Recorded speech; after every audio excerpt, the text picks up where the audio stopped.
Good morning बच्चों, मैं Sadashiv Shukla Hindi teacher आप लोगों के लिए इसके पहले संधि के बारे में बताया जा चुका है। संधि का जो सेकंड पार्ट है आज उसके बारे में एक्सप्लेन किया जाएगा। जो बचे हुए थे, बचे में यण संधि, अयाज संधि, इसके साथ साथ व्यंजन संधि और विसर्ग संधि, इसी के बारे में आज चर्चा होगी बच्चों कि यण संधि क्या है। देखिए बेटा, मैं पहले ही पार्ट में इंगित किया हूं अ आ इ ई उ ऊ ऋ ए ऐ ओ औ। मैंने आपको बताया कि पहले से दूसरे को मिला दीजिए ट्रिक के माध्यम से तो गुण संधि हो जाती है, लेकिन जब दूसरे को पहले से मिला देते हैं तो यण संधि हो जाती है। पहले को तीसरे से मिला देते हैं तो वृद्धि संधि हो जाती है, और तीसरे को पहले से मिला देते हैं तो अयाज संधि हो जाती है। बहुत ही अच्छा ट्रिक है, आप लोग ध्यान से सुनिए, ध्यान से देखिए तो बहुत ही इजीली यानी आसानी से आप संधि कर सकते हो। जैसे जब इ ई, यही इतना याद रखिए बच्चों, बस अ आ इ ई उ ऊ ऋ, आ को एक कॉलम में रखिए, इ ई उ ऊ और ऋ को एक कॉलम में रखिए, ए ऐ ओ औ को एक कॉलम में रखिए। तो अपने आप दूसरे से पहले को मिला दीजिए, यानी यूं। जब इ ई को आ से, उ ऊ को बड़ा आ से और री को आ से मिला देते हैं तो यण संधि बन जाती है, जिसका सूत्र है इको यणच। कैसे होती है ये चीज ध्यान दीजिए, ये तो डिफरेंशिएशन हो गई। जब इ ई उ ऊ और री के बाद कोई असमान स्वर आवे यानी भिन्न स्वर आवे तो दोनों के मेल से या वा और रा हो जाता है। क्या क्या हो जाता है? या वा और रा हो जाता है। कैसे ध्यान दीजिएगा, मैंने कहा जब इ ई उ और री के बाद कोई असमान स्वर आवे या भिन्न स्वर आवे तो दोनों के मेल से या वा और रा हो जाता है। तो सबसे पहले या कैसे हुआ? जैसे इत्यादि मैंने दिया है, लिखा है इत्यादि। इत्यादि में इति, इत में ई और दूसरा पार्ट आ, ई और आ मिल गया तो या हो गया, इसलिए इति धन आदि बराबर इत्यादि। इसी प्रकार से उ और आ मिलकर के वा हो जाता है तो मधु धन आई, उ धन आ बराबर वा यानी मध्वरी, वा हो जाती है या वा रा।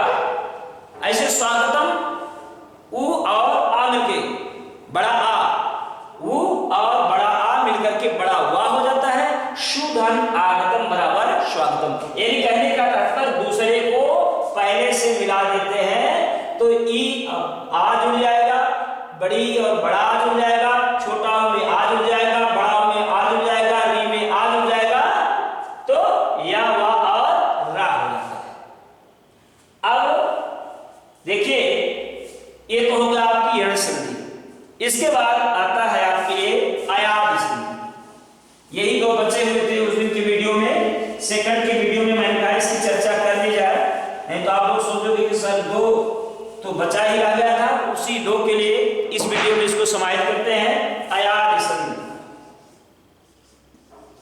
अयाज संधि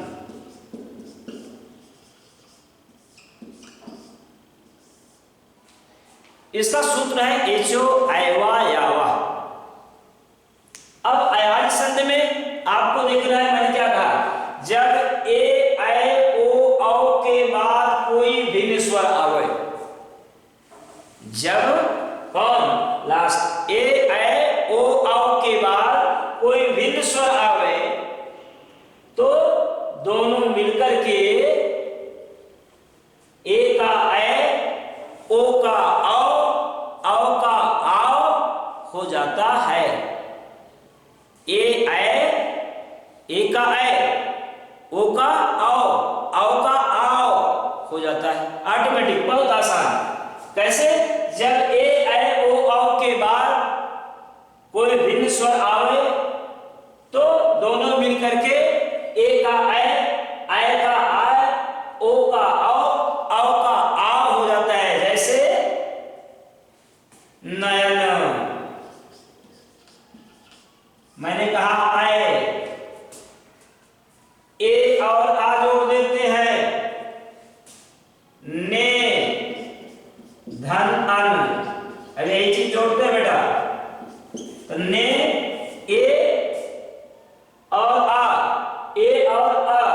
जुड़ करके क्या हो जाएगा? आए, नयन, नए, आए, नए। ऐसे ऐ का आए, ओ का आओ, जैसे पवन, ओ धन अन, पवन हो गया। ओ और आ जुड़ा, कैसे? इसमें का ओ, इसमें का आ, तो ओ और आ जोड़ करके क्या हो जाएगा? आओ, पाओ, नए, आए, ए और आ, ओ और आ जोड़ करके आओ हो जाता है, पवन। ऐसे पावक में पावक,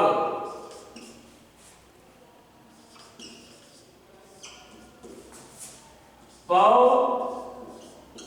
धन अक बराबर पावक। अब कैसे? आओ और आ जुड़ कर क्या होगा? आ, ओ आ आओ, और पावक पाव धन अक, पाव आओ से, आओ में आ जुड़ा क्या हो गया? आओ, ओ में आ जुड़ा क्या होगा? आओ, ए में आ जुड़ा क्या होगा? ऐ, तो ए ऐ ओ आओ आओ हो जाता है। यही है अयाद संधि, है कि?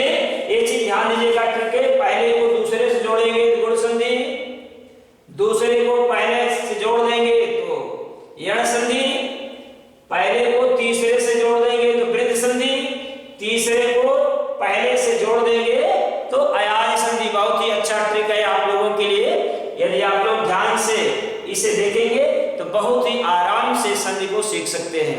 ये तो हो गया आपका अयाद संधि, जो ये 5 प्रकारों में से हो गया। अब चलते हैं व्यंजन संधि। देखो बेटा, आप क्लास 6 में हो, आपकी कैपेसिटी छोटी है, इसलिए बहुत ज्यादा व्यंजन विस्तार में नहीं बोलेंगे, लेकिन ध्यान दीजिएगा व्यंजन संधि।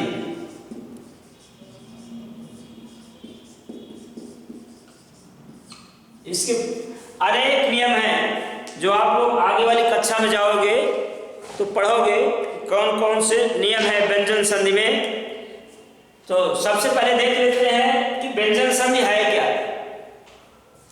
जब व्यंजन वर्ण का, व्यंजन वर्ण सब आप लोग समझते होंगे, जब किसी व्यंजन का अन्य किसी व्यंजन वर्ण से या स्वर से मेल होता है, जब किसी व्यंजन का अन्य किसी व्यंजन से या स्वर से मेल होता है तो इस मेल से होने वाला जो परिवर्तन है उस परिवर्तन को ही व्यंजन संधि कहा जाता है। जब किसी व्यंजन वर्ण का व्यंजन वर्ण से अथवा स्वर से मेल होता है तो मेल होने से जो परिवर्तन आता है उसे व्यंजन संधि कहते हैं। मेल होने से जो परिवर्तन आता है उसे व्यंजन संधि कहते हैं। जैसे अब परिवर्तन क्या है, वागीश, चलिए नहीं रहा है, वागीश। अब वागीश शब्द है, परिवर्तन क्या आ रहा है देखिए, वाक धन ईश बराबर वागीश। क्या परिवर्तन है, का वर्ण का तीसरे वर्ण में परिवर्तन आ गया, जहां का था वहां क्या हो गया, गा हो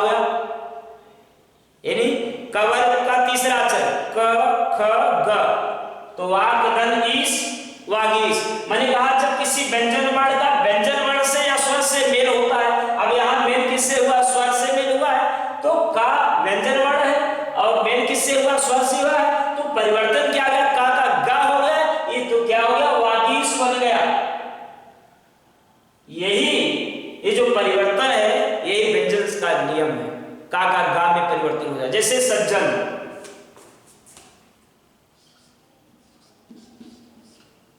सत धन जन, सज्जन।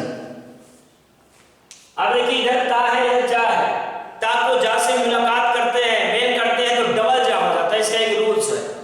क्या होगा, सज्जन। जगदीश,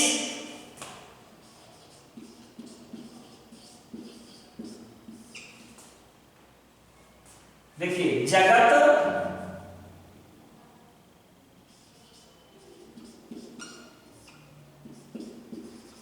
धन ईश बराबर जगदीश। अब क्या हो गया, ता का तीसरा वर्ण हो गया त थ द, परिवर्तन हो गया, यानी व्यंजन वर्ण है, जा में मेल होता है तो डबल जा हो जाता है, सब इसका नियम है। चा में मेल होता है डबल चा हो जाता है।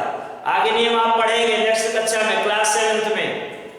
और ता का किसी स्वर वर्ण से होता है तो ता का तीसरा अक्षर हो जाता है, ता था द, इसलिए जगत धन ईश बराबर क्या हो गया, जगदीश। यही व्यंजन वर्ण की खासियत होती है, जब किसी व्यंजन का व्यंजन वर्ण से अथवा स्वर से मेल होता है तो मेल होने से जो परिवर्तन आता है उसे क्या कहा जाता है, व्यंजन संधि कहते हैं। क्या परिवर्तन है, का गा में परिवर्तन हो गया, ता का जा में परिवर्तन हो गया, ता का दा में परिवर्तन हो गया। इस प्रकार से इसके नियम हैं कि कौन किससे मुलाकात होने पर क्या परिवर्तन आता है, वो चीज अगले कक्षा में आपको बताई जाएगी, अभी आप छोटे हैं। इसके बाद है विसर्ग संधि, ये है व्यंजन संधि के बारे में। आप क्लास 6 में बहुत ज्यादा विस्तार आपको क्लास 7 में मिलेगा। अब है विसर्ग संधि क्या है।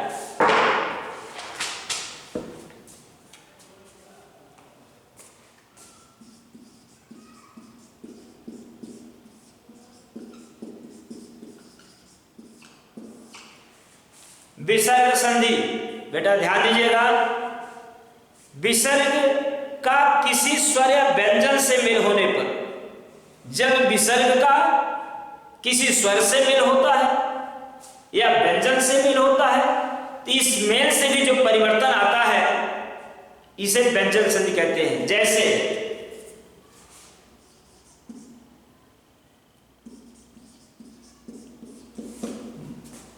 मनः धन रथ, विसर्ग है, व्यंजन से मेल हुआ है, परिवर्तन क्या हो गया, मनोरथ। क्या था, मनः धन रथ मनोरथ। ऐसे पुनः धन जन्म बराबर पुनर्जन्म।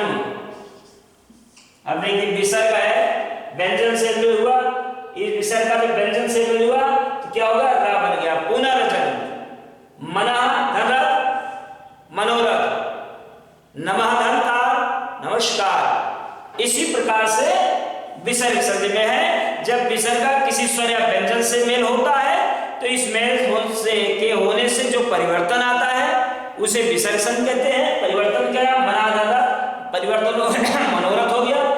शब्द का नाम मना था, अंतर्मन से रथ था, लेकिन परिवर्तन होकर के मनोरथ हो गया।